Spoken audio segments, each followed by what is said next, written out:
Bonsoir Cyril Dion. Bonsoir. Vous êtes militant écologiste, vous avez co-réalisé le film documentaire Demain. Vous êtes également l'auteur de ce livre, Petit manuel de résistance contemporaine. C'est aux éditions Actes Sud. Alors Cyril Dion, tous les signaux sont au rouge pour notre planète. Le rapport publié encore en début de semaine par les experts mondiaux pour le climat l'a confirmé. Est-ce qu'on va droit dans le mur ou est-ce qu'il est encore temps d'agir ? Pour l'instant, on y va, tout droit. Dans le mur. Ouais. Le mur, ça veut dire 3 degrés à 3,5 degrés d'ici à la fin du siècle. De plus de réchauffement. Voilà, c'est-à-dire que le climat global de la planète se réchaufferait de 3 à 3,5, voire plus, puisqu'on a des scénarios internes aujourd'hui de BP et de Shell, par exemple, qui misent sur plus 5 degrés en 2050. Alors que les objectifs, c'est pas plus de 1,5 degré. Oui, c'est l'objectif, oui. Mais là, le rapport dit que même si on fait ce qu'on s'est engagé à faire au moment de l'accord de Paris, on va quand même vers 3 à 3,5. Alors, vous dites, chacun peut agir, chacun peut faire sa part. Est-ce que ça passe aussi par défiler dans la rue, comme ça va être le cas demain? Une cinquantaine de marches pour le climat sont prévues un peu partout en France. Ça passe par là, mais ça passe même par plus, j'ai envie de dire. C'est-à-dire que, étant donné le peu de temps qui nous reste, on nous dit qu'il nous reste quelques années pour complètement transformer notre modèle économique. Il faut imaginer ça. C'est-à-dire qu'il faudrait changer notre modèle agricole, il faudrait changer le cœur du réacteur qui est aujourd'hui la croissance économique. Ça demande de faire une petite révolution. Alors justement, pour faire une petite révolution, peut-être on peut voir déjà les secteurs les plus polluants, entre autres, je pense au transport. Il y a un graphique qui est assez parlant qui montre que, en rouge, on le voit, on émet 137,9 millions de tonnes de CO2 en France. Et alors les pointillés là en noir, ce sont les objectifs. On voit une baisse quand même draconienne, radicale, et on en est extrêmement loin.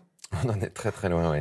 En réalité, pour y parvenir, il faudrait faire plusieurs choses à la fois. C'est-à-dire qu'il faudrait évidemment arrêter d'utiliser les énergies fossiles pour les transports, mais il faudrait surtout drastiquement réduire le nombre de véhicules qu'on utilise.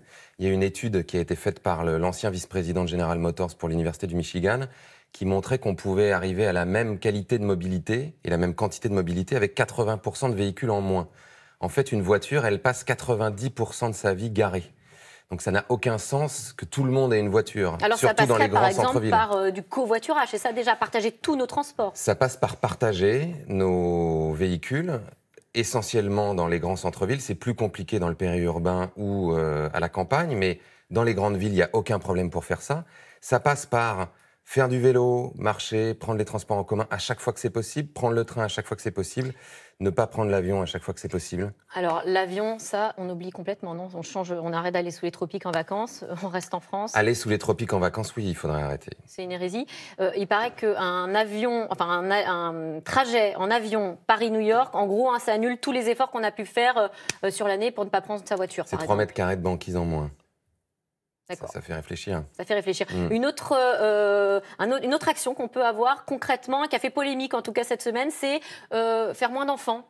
C'est un graphique qui a été publié par l'AFP, qui vient d'une étude sérieuse de scientifiques, qui dit, on va le voir, qu'en gros, pour réduire son empreinte carbone, il y a différentes choses à faire. En haut, on voit ce qui est le moins efficace, comme changer une ampoule. Et puis en vert, tout en bas, il y a arrêter de rouler à l'essence, on vient de le voir, ou avoir un enfant de moins. C'est sérieux ? Ce qui est sérieux, c'est que si on est de plus en plus d'êtres humains et qu'on a tous le mode de vie qu'on a ici, en Occident, évidemment, c'est intenable. Entre une personne qui a 65 ans aujourd'hui, entre le moment où elle est née et le moment où on parle, la population mondiale a triplé, ce qui n'est jamais arrivé avant dans l'histoire de l'humanité. Donc ça pose un problème. Mais ce qu'on ne dit pas, c'est qu'il y a un problème de démographie qu'il faut regarder, mais il y a un problème d'empreinte écologique. Aujourd'hui, un Américain a une empreinte écologique en gros de 7 planètes. Un habitant du Bangladesh de 0,5 planètes. Donc les Américains arrêtent de faire des enfants, mais en revanche, les Bangladais... Ça veut dire que pour l'instant, avec le mode de vie des personnes qui vivent au Bangladesh, on pourrait avoir 14 enfants, là où on pourrait avoir 2 enfants aux États-Unis. Donc, il y a vraiment un problème d'arrêter de consommer toutes ces ressources-là. Oui, parce que le problème, c'est que les Bangladais aspirent aussi à vivre comme nous. Exactement. Là, je reviens de Chine, donc, où j'ai été en avion, et c'est très mal, parce que vous ne montrez pas l'exemple, vous non plus.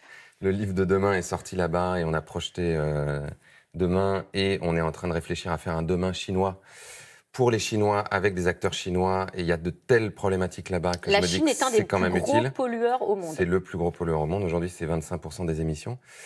Comment on fait alors? Donc je me dis que mon billet d'avion, c'est pas... Vous l'avez rentabilisé? Si on arrive à faire un demain là-bas, ça ira, ça sera rentabilisé. Mais si nous... Enfin, s'il n'y a pas un accord mondial sur ces questions-là, nous, on peut bien faire tout ce qu'on veut en Europe. Si ça ne bouge pas du côté indien ou du côté chinois ou du côté américain, c'est comme pisser dans un violon. Le problème, c'est qu'on a l'impression que l'écologie ou ce Big Bang écologique est incompatible avec la société qu'on connaît, le mode de vie qu'on connaît aujourd'hui. Mais quand on imagine, on arrête de prendre l'avion, alors on se dit... Que va-t-il se passer pour ces milliers d'emplois dans le secteur aéronautique? On arrête de manger de la viande. Que va-t-il se passer pour le secteur agricole? Comment est-ce qu'on peut concilier les deux? Est-ce que c'est conciliable? Honnêtement, j'en sais rien. Je ne sais pas si c'est conciliable. Il y a des tentatives d'aller dans ces directions-là. C'est-à-dire qu'aujourd'hui, il y a des réflexions sur faire moins. C'est-à-dire qu'il ne s'agit pas de manger plus du tout de viande, mais d'en manger beaucoup moins. C'est-à-dire d'aller vers 80% d'alimentation qui vient d'origine végétale et 20% qui vient de produits d'origine animale. Peut-être qu'il s'agirait de beaucoup moins prendre l'avion, de prendre l'avion quand on est obligé de le faire, d'avoir des avions qui sont propulsés avec d'autres carburants. Mais en tout cas, ce qui est sûr, c'est que cette espèce de gabegie d'énergie, de ressources qu'on a aujourd'hui, ça, on ne peut plus, on ne pourra plus. Est-ce qu'il faut en passer, comme ce que propose l'astrophysicien Aurélien Barraud, qui était à l'origine d'une pétition justement pour le climat, signée par des centaines de personnalités, est-ce qu'il faudrait en passer par des mesures coercitives, finalement? Mais c'est évident. Enfin, il y a un moment, par exemple, si on veut arrêter d'avoir du plastique partout, qui pollue les océans, qui se retrouve dans les intestins et les estomacs des oiseaux ou des animaux marins. Il y a un moment, ça va aller beaucoup plus vite de dire le plastique à usage unique, c'est terminé, on interdit, typiquement les pailles, les couverts en plastique, les bouteilles en plastique, etc., plutôt que de convaincre tout le monde. On aura besoin de 2 générations pour que tout le monde se dise « bon, allez, je prends pas de paille ». Donc on a besoin que ça passe par la loi, c'est sûr, mais pour que ça passe par la loi, il faut qu'il y ait un mouvement qui se lève. Il faut qu'il y ait des millions de personnes qui contraignent les responsables politiques. Oui, vous dites qu'il faut un élan, mais planétaire, en fait. Ça ne sert à rien de descendre dans la rue ou de signer des pétitions, mais de façon un peu isolée. Non, il faut une stratégie.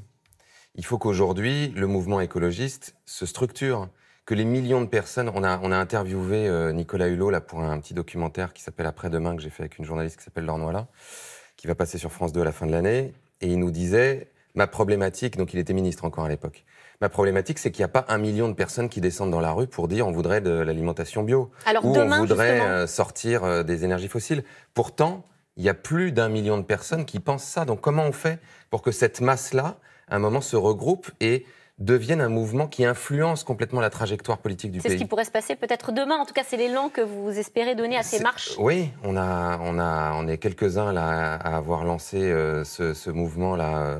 Il est encore temps, plus qu'une marche pour le climat, puisqu'il n'y aura pas simplement une marche demain.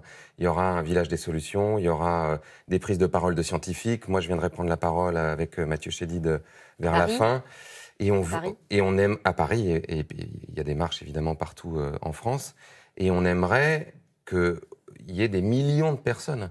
La dernière fois, on était très contents, il y avait 100 000 personnes. 100 000 personnes dans toute la France, vous vous rendez compte? Quand on a fait des marches avant la COP21, il y avait 2300 marches dans 170 pays qui ont rassemblé au total 700 000 personnes. Quand on a gagné la Coupe du Monde, il y avait 1,5 million de personnes juste sur les Champs-Élysées. Quand il y a eu Charlie Hebdo, il y avait 4 millions de personnes. Coupe du monde du climat. C'est pas que la Coupe du Monde, il faut une émotion.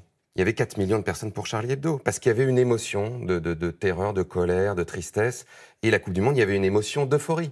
Aujourd'hui, on n'arrive pas à susciter cette émotion-là pour la question climatique et la question écologique. Donc il faut y parvenir. Ou en créant des récits, ou malheureusement, ça se fera avec les catastrophes. Merci Cyril Dion, et peut-être aussi en regardant votre prochain film dont vous venez nous parler, Après-demain, ça s'appelle, je crois. Ça sera diffusé en décembre sur France 2. Tout à fait. Merci à vous. Tout de suite, C'est dans l'air avec Axel de Tarlé, une émission consacrée à la baisse de la taxe d'habitation. En tout cas, c'était une promesse du gouvernement, moins 30%. Alors, est-ce que c'est le cas dans toutes les communes? Eh bien non. Alors, qui sont les gagnants, qui sont les perdants? Axel de Tarlé et ses invités répondent à toutes vos questions.